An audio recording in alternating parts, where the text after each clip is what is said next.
Hi, welcome to Weekly Reads. This is another week. This is the second episode I'm trying. So this week I finished one book and I'm reading some books and I DNF'd one book. So let's talk about that. So the book I first let's go along the timeline. So the book I DNF'd is Never Let Me Go by Kazuo Ishiguro. Unfortunately, I let this book go because it wasn't working for me. It just wasn't. Like, this is a literary fiction. It's definitely a literary fiction. And the problem with literary fiction is that for me to really like those books, they have to be relatable to a point that I just like. How do you know me personally? Like, how do you know the things I struggle with personally? And this just wasn't that. It has like the main character Kathy and also her friends. Like, I kind of relate with their childhood of what they were telling. I only read like the first part and like 50 more pages, so like 100 pages. The issue is that, yeah, that I cannot relate with any of the characters. I find them a little boring. I find them a lot boring. That's why I DNF'd it, because I did not want to continue with this anymore. Even though I found out what the twist was, even though like after the twist, there are still like some special things you could talk about of like how are they doing that? How are they doing it multiple times? Like the main like the twist that is, but yeah, it just wasn't clicking with me. I was very bored and was feeling a little slump. So yeah, I just DNF'd it. Maybe I wasn't in the right headspace, but I really wanted to read this book and I picked it up thinking that I would be in the right headspace, but it's just not clicking with me. So yeah, it's a DNF. I'm sorry. I really wanted to like it. I have the another book by this author. I have the Remains of the Day. So I have that book. So I am willing to try that one. Maybe not release, not so soon, but maybe it's like if it comes in like a random book pick. But yeah, for now I'm not reading this book. DNF. Kind of sad because I really wanted to like the book. Okay, next book I finished is the I talked about it last week. It's the what's it called, the Echo Saga, the whole 9 book fantasy series. It's an indie fantasy, like published like on Amazon. It's by Philip C. Quantrill. If the first book is called The Rise of the Ranger. I said this wrong the last time. So The Rise of the Ranger it's a very like classical fantasy, and it's a little tropey, but I like it. I read the first book. I just finished it last night, and yeah, I have some things to say. So this book started out very promising. So we have an older protagonist. His name is Asher, and this protagonist has magic. He has a magical crystal which is very important in this world, and which is like prophecies have written for it. And there are elves, dwarfs, and we basically follows humans and elves as they are trying to like make do their political maneuvers, sending their princesses to another land, and like just alliance and war, and that's what's happening. So yeah, the strong part of this book is the political aspects. I really like the different nations and which are in there, the different factions working together. We have elves, we have humans, we have dwarves. There's a tension between some elves and some dwarves. There's a magical school, there's a special place, there's also dragons, but they are kind of extinct, but people are trying to find them. And like there's a war going on. It's just so much is going on, and so much is like that's the most fun part. Another fun part is the how easy this book reads. It's very like floaty, and like I don't really like reading without audiobook, but this book I read like 20% of it in without audiobook. The audiobook is also good, but the just the just the how the writing is done, it's so like easy to read, but still it took me a little while to read this book, because at the end I was kind of like wanted something a little bit more substance, especially with the characters and the plot. The plot is very simple. We have to uh, save the world and defeat this evil, and like go on this war, and just it's just very simple. So like nothing like, but that it kind of worked because I enjoyed it. The characters not really like, so it's a multi POV. So we follow Asher, we follow some elves, we follow we follow like 2-3 elves POV, and we follow 1 or 2 humans POV. And yeah, just my favorite characters was probably the main character Asher. I also like the 2 elves, the Galanor, and I also like, yeah, I like Galanor and the other human, the one Gideon and Galanor. Yeah. Those characters are fun. I was excited to read more of their perspective, and I will probably read the second book not anytime soon, because I'm just craving something fantastic. I'm just craving something that's gonna blow my mind, like, so this will be like my comfort fantasy read, just like how I read Stone and Sky, which was last year, which is also like similar but a little bit more family friendly, a little bit more like classic and comfy. So yeah, that I can compare it to that. It's like more like of an like edgy or adult version of those books, that series. I only read the first book from that. I only read the first book from this. So yeah, I have a habit of starting the first book and not continuing, but I hope I do it for this. So the first, there are trilogy. So yeah, I've been going on and on how I feel about this book. So my rating for this would be 3.75 stars. I enjoyed it. I enjoyed the first, like, I would say like 100 or 200 pages, really a lot more than I was like getting a little bored with the whole plot, because I like knew what's gonna happen. But there are some like cool like revelations, and like cool, I would say, what's the word, like like clicking moments, like aha, like that's what, why they're doing this.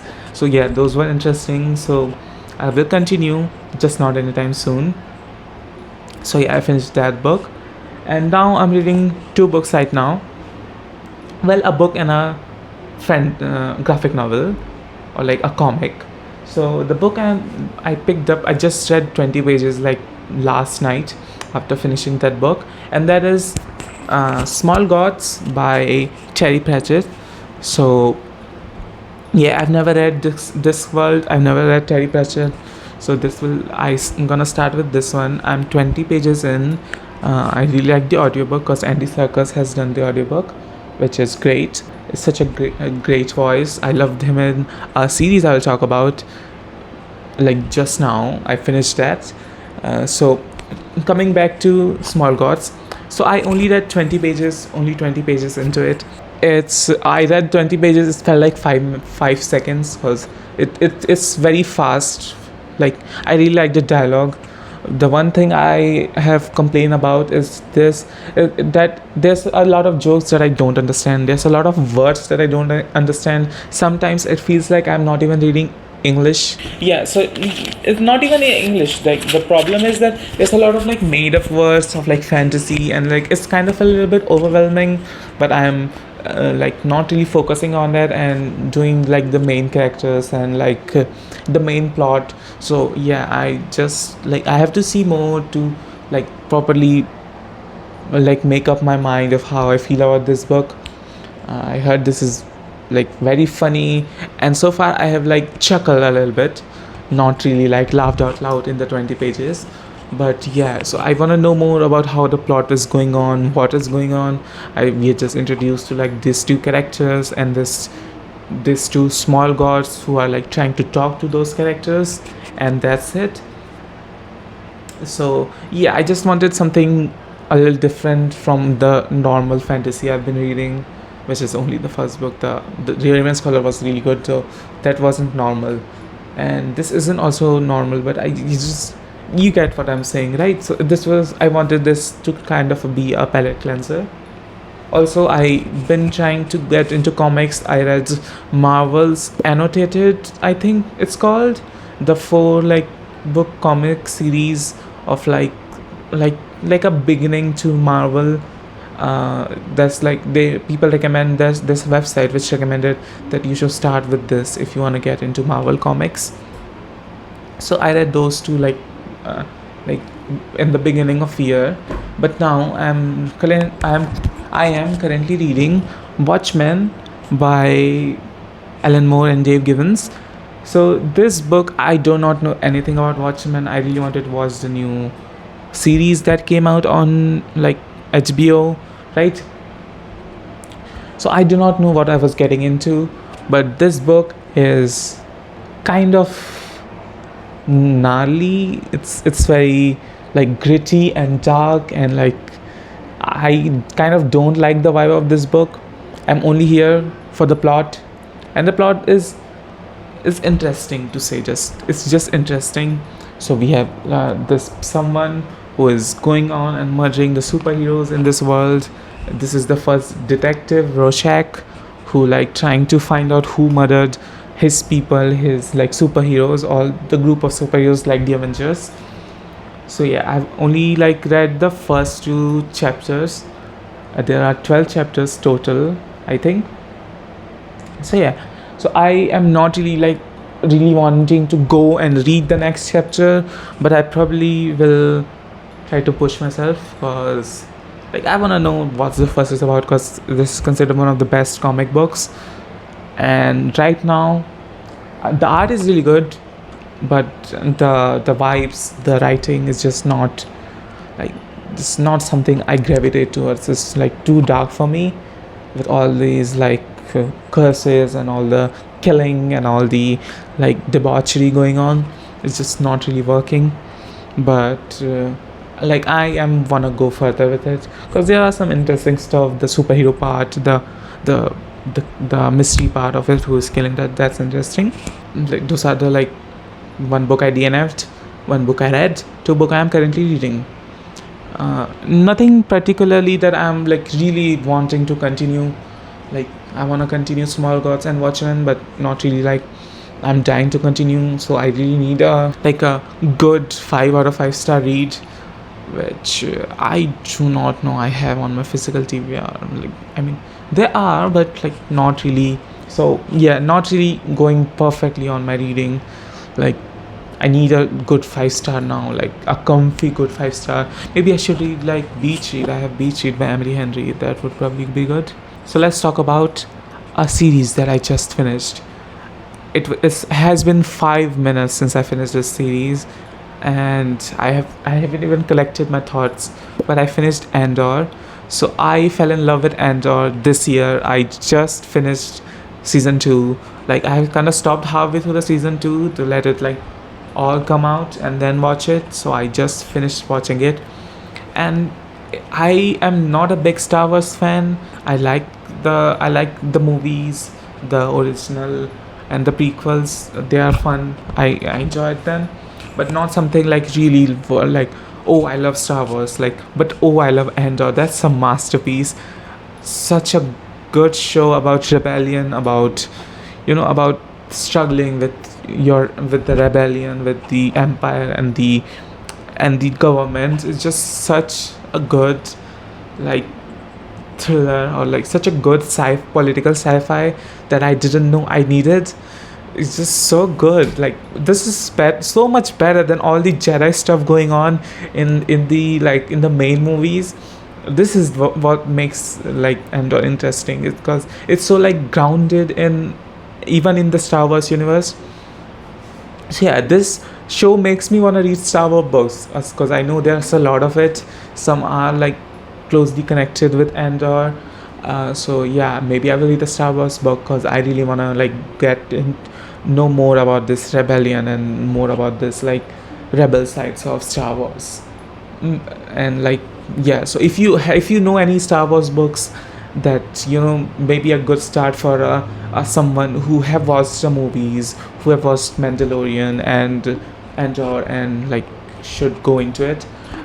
Also, so my only problem with this that the ending felt a little lackluster, but I'm okay with it because the everything after, like only the last 5 seconds, it's just kind of felt like a little like we are gonna end on this, like there's like no like oh my god moment.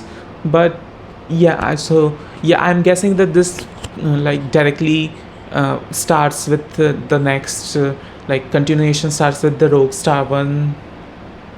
One Star Wars movie, which I have seen, but it's been a long time, so I don't remember anything happens. I just remember loving it. It was my probably my favorite Star Wars movie. But yeah, anyway, so yeah, Enter was great. I loved it. I don't know what I'm gonna watch next. I think I will watch maybe complete Severance. I haven't finished that. Stuck in season 2 halfway, just like Enter was. So yeah, probably that. And yeah, so let's talk about movies I finished. So I watched How to Train Your Dragon, the new one that came out, with like my whole family because the kids wanted to see it. Not my kids, like my siblings wanted to see that. And I've already seen the animated movie. I love the animated like all the like the first two movies were great. The second and the third one I don't really remember a lot. I remember not enjoying it. The first two were great. And the whole time I was watching the movie, someone perfectly describes it on the letterbox, is that whenever I was enjoying the watching the movie, I wanted to just watch the animated one. Like it just felt really like same. It felt really sterile with the whole like it's like cut to cut same like the animated one. And I just prefer animation as like as a art style more than live action. Like live action is not bad, it's not a bad movie. Like I enjoyed it, I laughed, I got a little emotional with some scenes. I love Toothless. And so yeah, it's just like live action is just, yeah, I just don't like them, I guess. So that's it. I would give it like a 3 or like even 2.5 stars. Like not really like yeah, my like the people who haven't watched How to Train Your Dragon, like my mother, they enjoyed it a lot. But someone who loves animation and loves like the original movies is just like, it's just not it, I think. And so yeah, so I watched that. What else did I watch? Oh yeah, so then I watched the new like anthology movie that came out called from the Predator franchise. It's called like Killers of Killers. So yeah, so that movie was like, I had little to no expectation, but that movie was so cool. It's very like it's very gory. It's very like bloody. And like, so Predator movies are, I think, so I've only watched the original one and the Prey that came out, and the same director Prey made this one, the new animated one. And like it's like anthology, but kind of like like connects the anthology with a final anthology, like the final like sequence, the final part. So this movie was great. So the first part was a little like low budget, I would say, or like it was a little choppy. The frame rate was really working, and like maybe it was the first time like getting into the movie and the setup. But the second one and the third one was great, and the finale was also really good. So I would recommend it if you like Predator, if you like I wouldn't say like competition, or like, it was a cool format. I really liked the format of this movie and the animation. So animation and the art style were great. It kind of felt like watching Arcane a little bit, because that's great. So yeah, I would watch anything that looks like Arcane and feels like Arcane. So yeah, I watched that. And then I watched like last night I watched the new Final Destination movie that came out, Bloodlines, I think. So yeah, I remember watching a lot of those Final Destination movies when I was a kid. I think I watched like them multiple times. And yeah, the new one was kind of nostalgic to get back into that format of like premonitions and like people dying like that. And yeah, I really enjoyed this one. It was a really fun time. I would give it a four stars.